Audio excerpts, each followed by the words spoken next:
नमस्कार. मी ॲस्ट्रो स्मितागिरी. आपण वास्तूतल्या देवता पाहतो आहोत पहा. मागच्या वेळेस आपण शिखीपासून जयंतपर्यंतच्या देवता पाहिल्या. आता पूर्वेकडचीच पुढची देवता जी आहे ती महेंद्र किंवा इंद्र अशा पद्धतीची आहे. शिखीपासून चौथ्या पदात येणारं महेंद्र म्हणजेच इंद्र हे पद चौथं पद असतं पहा. पूर्वेचे 9 भाग जर आपण केले तर शिखीपासून चौथा भाग हा महेंद्रचा येतो, महेंद्र पद येतं. आता महेंद्र पदाची देवता ही इंद्र आहे पहा. इंद्र म्हणजे कोण? देवांचा राजा.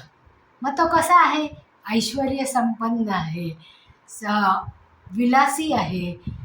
त्याचं घर अत्यंत मोठं आणि आकर्षक आहे. त्याच्याकडे सगळ्या भौतिक वस्तू आहेत पहा. कारण इथला ग्रह शुक्र हा आहे. शुक्र कसा आहे? भौतिक सुखसुविधा देणारा आहे. आणि मग तो सुखसुविधा देणारा शुक्र या ठिकाणी जर तो ग्रह आहे तर इंद्र सगळ्या सुखांनी संपन्न हा असणारच आहे. कारण एकतर तो राजा आहे, म्हणजे सगळ्या देवतांच्या अग्रगणी असलेला, म्हणजे त्याच्यामध्ये नेतेपद असलेले, तो सगळ्यांवर नियंत्रण ठेवतो. सगळ्यांवर नियंत्रण म्हणजे सगळ्या देवतांवर नियंत्रण ठेवतो. त्याचप्रमाणे आपलं शरीर हे जर आपण एक इंद्रासारखं बांधलं तर आपल्या शरीरामध्ये जर आपल्याला जास्तीत जास्त सुख समृद्धी आणि समाधान हवं असेल तर त्याच्यासाठी आपल्याला आपल्याला राजसत्ता हवी, आपल्याला सरकारचा पाठिंबा हवा, त्याच्यासाठी एखादी चांगली पोझिशन हवी सरकारमध्ये. तर अशा पद्धतीने ज्यावेळेस इंद्रदेवतेसारखे आपण असतो त्यावेळेस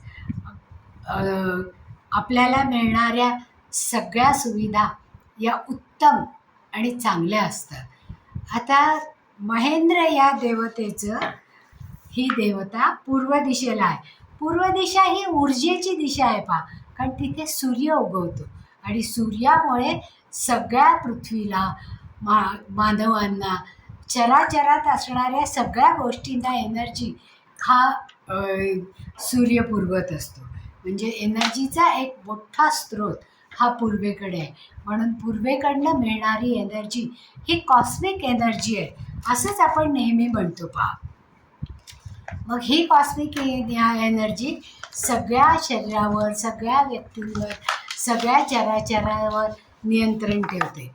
आणि मग ती नियंत्रण ठेवताना जर ती इतकी उत्तम आहे तर या ठिकाणी असणारं प्रवेशद्वार म्हणजे घराचं मुख्य, वास्तूमधलं मुख्यद्वार जर महेंद्र, जयंत आणि महेंद्र, कारण जयंत आपण मागच्या वेळेस पाहिलेलं आहे पहा, त्याच्यामध्ये सुद्धा प्रवेशद्वार प्रशस्त म्हणून सांगितलेलं आहे. पण त्याच्याच बरोबर आता महेंद्रमध्ये असणारं प्रवेशद्वार हे आपल्याला सुखसंपत्ती बरोबरच आपल्याला खूप सारं भौतिक सुख देणारं, कारण शुक्राच्या अंमलाखाली येणारं या सगळ्या सुखसुविधा आहेत त्या आपल्याला उत्पन्न करून देणाऱ्या आहेत. आता शुक्र म्हणजे लक्झरीचा ग्रह आहे पहा.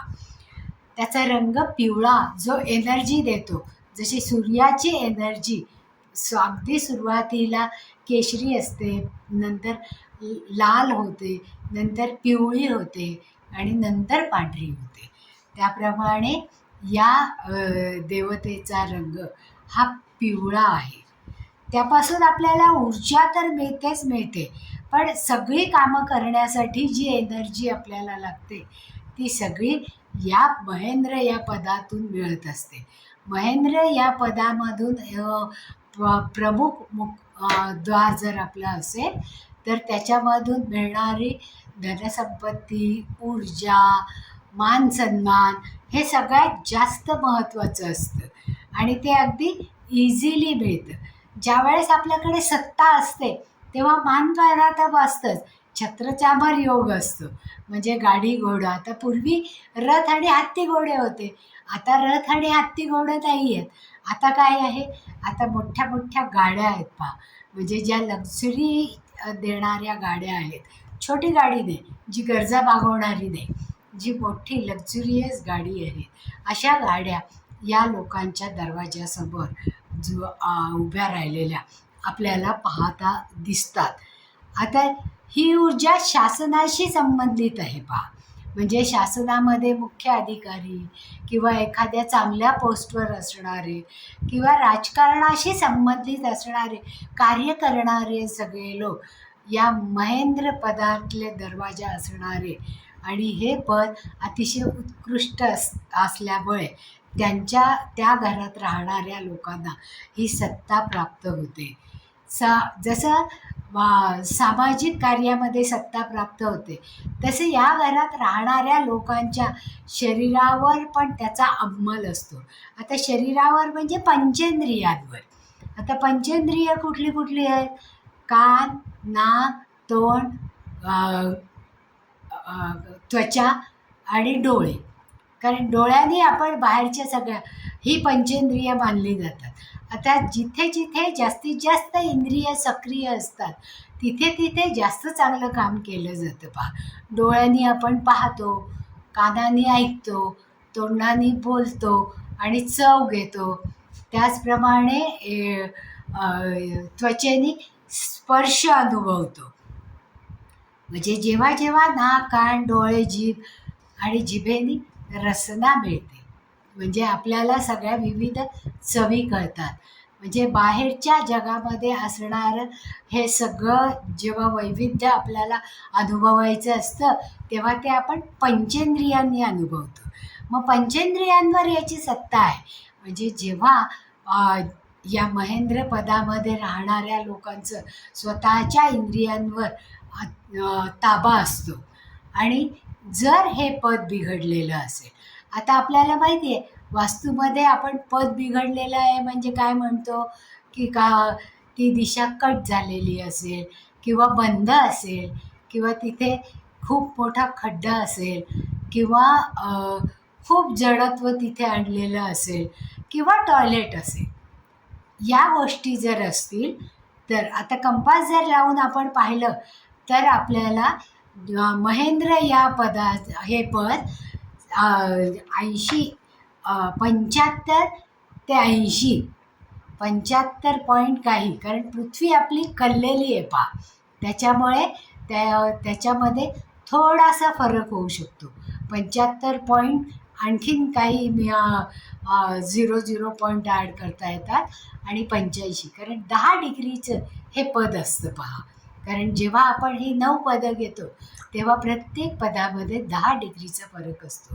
म्हणजे कंपास जर आपण लावला आणि आपल्याला महेंद्र हे पद शोधायचं असेल तर ते 75 ते 85 डिग्री इथपर्यंत आपल्याला पसरलेलं ते दिसतं. ज्यावेळेस आपण अगदी सूक्ष्म तऱ्हेने पाहायला जातो त्यावेळेस E4 या भागामध्ये आपल्याला महेंद्र किंवा इंद्र हे पद आढळतं. आता याची ऊर्जा चांगली आहे, शरीरावर त्याचा जास्त चांगला परिणाम होतो, हे आपण पाहिलेलं आहे. याचं महत्त्व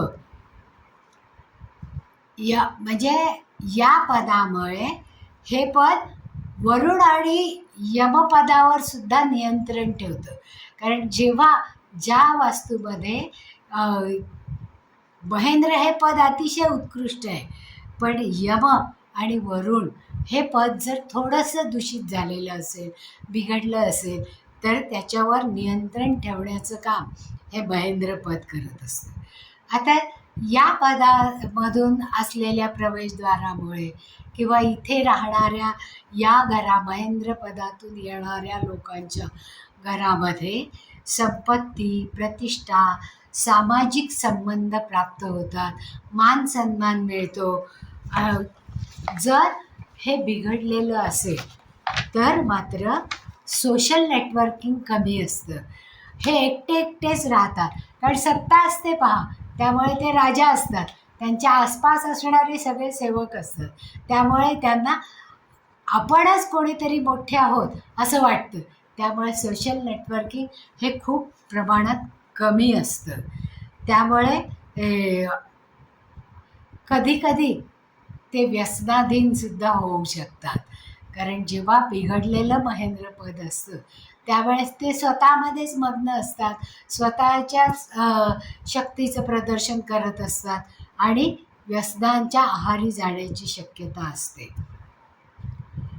आता ज्या वेळेस अशासारखी परिस्थिती उद्भवते त्यावेळेस आपल्याला काय काय करता येतं पहा, की जी उपाययोजना आपल्याला करायची आहे ती उपाययोजना आपण होम हवन करू शकतो, किंवा ज्यावेळेस घरामध्ये एनर्जी जागृत करायची असते त्यावेळेस ओम ह्रीं श्रीं क्लीं अर्हं नमः म्हणजे ओम हे बीजमंत्र आहे पहा, आणि निर्मितीचं बीजमंत्र आहे. म्हणजे सगळ्यात पहिला मोठा मंत्र ओम आहे. त्याच्यानंतर ह्रीं म्हणजे ह्रीं म्हणजे नारायण म्हणजे कोण, विष्णू. आणि श्रीं म्हणजे नारायण, ह्रीं म्हणजे लक्ष्मी. मग लक्ष्मी आणि नारायण जेव्हा एकत्रितपणे असतात त्यावेळेस तिथे संपत्ती आणि सत्ता ही असणारच आहे ना. त्याचबरोबर क्लीं म्हणजे देवी शक्ती, की जी शक्ती आपल्या सगळ्या इंद्रियांवर कार्य करते, अशी ही क्लीं अर्हं म्हणजे ही शक्ती आपल्यामध्ये आहे. म्हणून जेव्हा केव्हा आपण होम किंवा मंत्र म्हणतो त्यावेळेस तो जप ओम ह्रीं श्रीं क्लीं अर्हं नमः हा जप जर पहाटे ब्रह्ममुहूर्तावर 5 ते 5:15 या वेळामध्ये जर केला तर तो जास्त तीव्रतेने उपयोगी येतो. ज्यांचं महेंद्रपद बिघडलेलं आहे किंवा ज्यांना राजकारणामध्ये राजसत्तेमध्ये इंटरेस्ट आहे त्या लोकांनी पहाटे ब्रह्ममुहूर्तावर जर हा जप केला तर ते जास्तीत जास्त उपाय हा त्यांना फळतो. त्याचबरोबर जर हवन होम किंवा हवन करायचं असेल तर त्याच्यासाठी उडदाची डाळ किंवा जुईची फुलं, गुलाबाच्या पाकळ्या या सुकलेल्या त्यांनी जर हवन केलं आणि हा जप ओम ह्रीं श्रीं क्लीं अर्हं आणि नमाच्या ऐवजी स्वाहा, कारण जेव्हा आपण आहुती देतो त्यावेळेस स्वाहा म्हणणं गरजेचं असतं. आता या देवतेला आपण काय प्रसाद चढवू शकतो, तर उडदाची डाळ किंवा त्याचे वडे किंवा निरनिराळ्या डाळींचं धान्य हे आपण नैवेद्य म्हणून ठेवू शकतो. त्याचबरोबर ब्रांझ हा धातू जर हे स्थान बिघडलं असेल किंवा हे पद बिघडलं असेल तर तिथे आपण ब्रांझ म्हणजे 3 धातूचं हे मिश्रण आहे पहा, का तांबं, चांदी आणि पितळ या धातूपासून बनलेलं हे ब्रांझ असतं. त्या ब्रांझची मेटल हे जर तिथे पुरलं तर त्याच्यापासून मिळणारी एनर्जी ही जास्त चांगल्या प्रमाणात असते. त्याचप्रमाणे रुबी म्हणजे माणिक हे रत्न, कारण पूर्वेकडची देवता आहे पहा म्हणजे ऊर्जा देणारी, म्हणून माणिक हे रत्न धारण केलं किंवा जमिनीमध्ये पुरलं तर त्याचा जास्तीत जास्त उपयोग होतो. आता हा इंद्र आहे पहा महेंद्र म्हणजे, मग त्याच्याकडे ऐरावत हत्ती आहे. ऐरावत हत्ती म्हणजे काय, की जी लक्ष्मी देणारी सगळ्यात मोठा हत्ती कसा असतो, मोठ्या प्रमाणात असतो. आणि ऐरावत हा समुद्र मंथनातून आलेला हत्ती आहे, म्हणजे तो ऐश्वर्य, सौंदर्य आणि सुखसमृद्धी देणारी देवता आहे. मग अशा वेळेस आपण आपल्या घराच्या प्रमुख मुख्यद्वारावर हे हत्ती ठेवू शकतो. मग ते ब्रासची ठेवू शकतो किंवा इतर धातूंचेही ठेवू शकतो, की ज्यांनी सोंड वर केलेली आहे असे हत्ती म्हणजे विजय मिळवण्यासारखे हत्ती तिथे आपण लावू शकतो. त्याचबरोबर इंद्राचं शस्त्र हे वज्र आहे. ते वज्र जर आपण लावलं त्या पदामध्ये तर त्याचाही उपयोग आपल्याला उपाययोजना म्हणून करता येतो. त्याचप्रमाणे वेलदोडे असतात पहा, ते जर आपण कापडामध्ये गुंडाळून या पदामध्ये बांधून टांगून ठेवले तर त्याचा जास्तीत जास्त फायदा होतो. त्याचप्रमाणे केशराने लेपन केलेल्या भागावर जर स्वस्तिक, लाल रंगाचं स्वस्तिक काढलं तर ते स्वस्तिक ही उपाययोजना म्हणून आपल्याला वापरता येते. त्याचप्रमाणे आता या ठिकाणी कोणत्या कोणत्या गोष्टी असल्या तर चालतात, तर या ठिकाणी मुख्य पुरुषाची बैठक असली तर चालते, नेमप्लेट असायला पाहिजे, बसायची व्यवस्था म्हणजे हॉल असला तर चालतो, किंवा स्टडी रूम असले ती चालते, बेडरूम असले तरीसुद्धा चालते. Drawing room, study room, bedroom, आणि आता वर्क फ्रॉम होम आहे मग त्यांचं ऑफिसही इथे चालतं. पण हे चालताना त्या ऑफिसच्या टेबलावर जर अशोक स्तंभ ठेवला तर ती एक उपाययोजना असते की ज्याच्यामुळे सत्ता ही कायम त्यांच्याकडे राहते आणि टिकते. म्हणून हे अशोक स्तंभ तिथे लावायला पाहिजे. आता ॲक्टिवेशन, विशेष ॲक्टिवेशन आपण कसं करू शकतो? इथे जर टॉयलेट जर असेल तर मात्र निगेटिव्हिटी पसरते. मग इथे टॉयलेटमुळे चालणार नाही, ते असू नये. ते जर असलं तर पदावनती होते, म्हणजे तुम्ही ज्या पदावर आहात तिथे मानहानी होते, तुम्हाला तुमच्या पदावरनं पदच्युत केलं जातं. म्हणून असे दोष या ठिकाणी असता उपयोगी नाही. कारण स्टडी रूम किंवा ऑफिस असेल तर ते चालू शकतं. त्याचबरोबर आपल्याला तिथे ऊर्जा आहे की नाही, तर आधी सगळ्यात पहिल्यांदा आपल्याला या पदामध्ये आपल्या घरातली ऊर्जा कशी आहे हे पाहायचं असेल तर एक साधा तुपाचा दिवा घ्यायचा. पहा, कंपासने अगोदर आपण डिग्री पाहिलेलीच आहे, 75 ते 85 डिग्रीवर जिथे पूर्वेकडे महेंद्र हे पद येईल तिथे आपण गाईच्या तुपाचा दिवा लावून ठेवायचा. तो दिवा जर अर्धा तासापेक्षा जास्त जळला तर तिथे एनर्जी उत्कृष्ट आहे असं आपण समजू शकतो. पण तो दिवा लावल्याबरोबर विझला तर नक्कीच तिथे एनर्जी नाही आहे असं आपण म्हणू शकतो. मग अशा वेळेस या सर्व उपाययोजना करणं आपल्याला गरजेचं पडतं. आता तिथे कमळाचं झाड जर लावलं आपण, कारण पाण्यामध्ये कमळाचं रोप जर उगवायला ठेवलं, ते जर उगवलं आणि सुंदर टवटवीत राहिलं तर तिथली ऊर्जा ही अबाधित आहे असं आपण म्हणू शकतो. या प्रकारच्या उपाययोजना आपल्याला दूषित झालेल्या महेंद्र या पदाकरता करता येतो. आता जसं पंचेंद्रियावर अंमल आहे असं आपण म्हणलो, त्यावेळेस डोळ्यांवर सगळ्यात जास्त परिणाम होतो पहा, आणि शरीरावर अंमल मानेवर महेंद्र या पदाचा होतो. त्यामुळे मानेच्या संबंधित असणारे आजार या लोकांना होऊ शकतात किंवा यांच्या डोळ्यांमध्ये काही विकार होण्याची शक्यता असते. त्याच्यासाठी आपल्याला तिथे एक लाल स्वस्तिक किंवा चंद्रावर लाल स्वस्तिक काढून त्याच्यावर केशराचं लेपन करून जर हे स्वस्तिक लावलं तर त्याचा उपयोग सगळ्या घरातल्या लोकांच्या आरोग्यावर होतो. तर हे आरोग्य टिकवण्यासाठी महेंद्र हे पद आपण अबाधित ठेवू. महेंद्र या पदाची महती आवडली असेल तर लाईक करा, सबस्क्राईबही करा, आणि आपल्या मित्रमैत्रिणींपर्यंत ही माहिती पोचवायची असेल तर जरूर शेअर करा. आणि तुमच्या जर काही शंका असतील तर त्या आम्हाला जरूर कळवा, आम्ही त्यांचं निरसन करू.